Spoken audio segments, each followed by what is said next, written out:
નમસ્કાર, હું છું એન્કર અર્પિતા પટેલ. આપ જોઈ રહ્યા છો news snap channel. News snap ચેનલમાં દર્શક મિત્રો આપનું હાર્દિક સ્વાગત છે.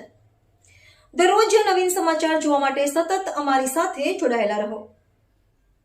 ધંધુકા ખાતે અમદાવાદ જિલ્લા કોંગ્રેસની અગત્યની બેઠક યોજાઈ. આજરોજ અમદાવાદ જિલ્લાના ધંધુકા શહેરમાં આવેલ રેસ્ટ હાઉસ ખાતે અમદાવાદ જિલ્લા કોંગ્રેસ સમિતિના પદાધિકારીઓની મહત્વપૂર્ણ બેઠક યોજાઈ. બેઠકમાં તાલુકા અને જિલ્લા સ્તરે બૂથ મજબૂતીકરણ, યુવા અને મહિલાઓને જોડવામાં આવે તેમજ ગ્રામ્ય વિસ્તારોમાં કોંગ્રેસના પ્રચાર પ્રસાર મજબૂત કરવામાં આવશે. Reporter C.K. બારડ. આજરોજ પ્રદેશની સૂચના મુજબ અમદાવાદ જિલ્લા ચૂંટણી સમિતિની મીટિંગ ધંધુકા સર્કિટ હાઉસ ખાતે બોલાવવામાં આવેલ, જેમાં અમદાવાદ જિલ્લાના પ્રભારી તરીકે અમૃતજી ઠાકોર, ધારાસભ્ય કાંકરેજ અને ચેતનભાઈ ખાચર સુરેન્દ્રનગરના મોસ્ટ આગેવાન છે, સિનિયર આગેવાન છે, તેમજ જિલ્લાના પૂર્વ જિલ્લા પ્રમુખશ્રીઓ અને જિલ્લાના વરિષ્ઠ આગેવાનો પણ હાજર રહ્યા હતા. ખાસ આવતી સ્થાનિક સ્વરાજ્યની ચૂંટણીને સંદર્ભે આ મીટિંગ બોલાવવામાં આવેલ, જેમાં સ્થાનિક સ્વરાજ્યની ચૂંટણીની અંદર મેનિફેસ્ટો તાલુકા પંચાયત કે દરેક તાલુકામાં, નગરપાલિકા અને જિલ્લા પંચાયતમાં મેનિફેસ્ટો તૈયાર કરવો, ઉમેદવારોની તૈયારી કરવી, દરેક તાલુકાએ અને જિલ્લાએ સંકલન કરી ઉમેદવારોની પસંદગી પ્રક્રિયા કઈ રીતે કરવી અને જવાબદારી આવતા સમયની અંદર જિલ્લા પંચાયત, તાલુકા પંચાયતની અંદર જવાબદારીઓ વહેંચવા માટેની ચર્ચા વિચારણા કરવામાં આવી અને આ તમામ મુદ્દાએ ચર્ચા કરવામાં આવી છે. મુદ્દા તો અસંખ્ય છે, જેમાં બેરોજગારી છે, ભ્રષ્ટાચાર છે, અણવહીવટ છે, આવા અનેક મુદ્દાઓ છે. તેમજ સ્થાનિક સ્વરાજ્યની ચૂંટણીની વાત કરવામાં આવે તો ધંધુકા તાલુકા, ધોલેરા તાલુકાને અતિવૃષ્ટિમાંથી, સહાયમાંથી બાકાત રાખવામાં આવ્યો છે.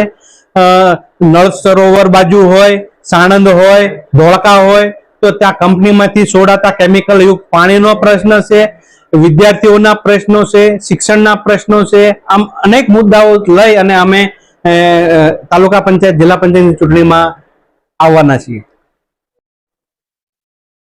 પ્રદેશ કોંગ્રેસ સમિતિની ચૂંટણી સંબંધે આજે અમદાવાદ જિલ્લા કોંગ્રેસ સમિતિના ચૂંટણી કમિટીની મીટિંગ ધંધુકા સર્કિટ હાઉસ ખાતે જિલ્લાના પોસ્ટ સિનિયર આગેવાનો સાથે બેઠક કરવામાં આવી હતી.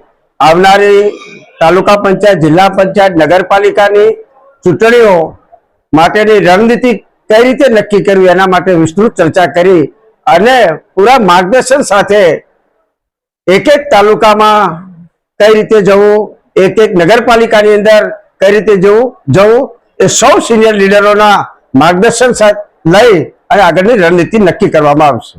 કોંગ્રેસ સમિતિના પ્રમુખ ચૂંટણી આયોગ સાથે પણ આ બાબતે રજૂઆત કરવા ગયેલા છે.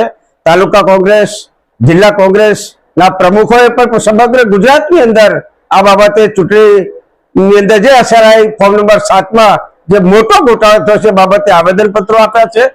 વિધાનસભાની અંદર પણ પૂરક માગણીઓ જ્યારે હતી, પૂરક માગણીઓ ઉપર પણ અમે આ બાબતે ચર્ચા કરી છે અને નવી મતદાર યાદી જે પ્રસિદ્ધ થાય એની અંદર નવી મતદાર યાદી અને ડ્રાફ્ટ મતદાર યાદીનું સંકલન કરી અને શું થયું છે, ક્યાં ગોટાળો થયો છે એનું ચોક્કસાઈથી નિરીક્ષણ કરીને આગળની રણનીતિ નક્કી કરીશું.